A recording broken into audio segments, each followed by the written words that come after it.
This is Darshana Gauchan with your B2B Cambodia Market update for August 20th, 2025. The Cambodia Securities Exchange Index was up 0.01 points and closed at 405.35. Total trade volume was down with 58,961 shares changing hands at a total value of 205 million real or over $50,000. On the main board, 3 stocks were up.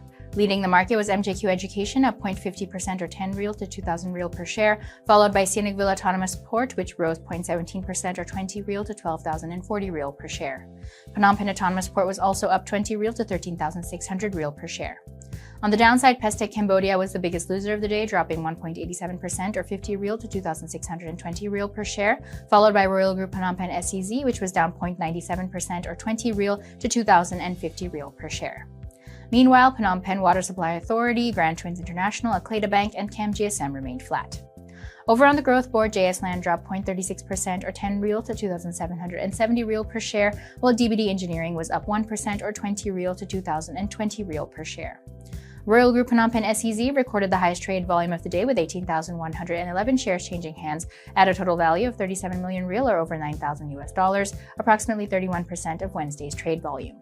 MJQ Education recorded the second highest trade volume of the day with 17,144 shares changing hands at a total value of 34 million real or roughly $8,500, about 29% of the total trade volume on August 20th.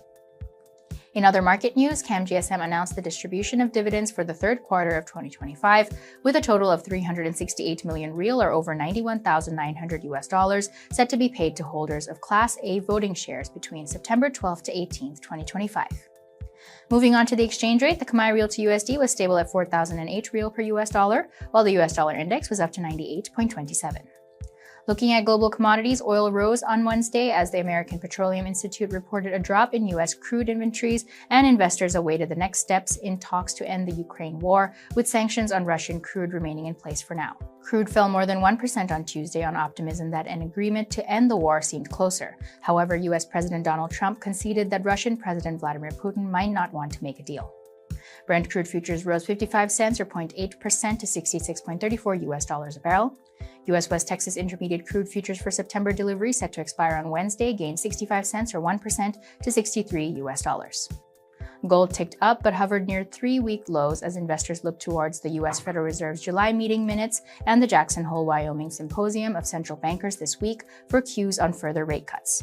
Spot gold was up 0.2% at $3,321.33 per ounce after reaching its lowest level since August 1st. U.S. gold futures for December delivery rose 0.2% to $3,364.20. S&P 500 futures slipped early Wednesday as investors braced for earnings reports from major retailers and the Federal Reserve's latest meeting minutes. As of the time of the Cambodian market's closing, futures tied to the benchmark shed 0.1%, while Nasdaq 100 futures lost 0.2%. Dow Jones Industrial Average futures fell 75 points or 0.2%. This was Darshana Gauchan with your B2B Cambodia Market update for August 20th.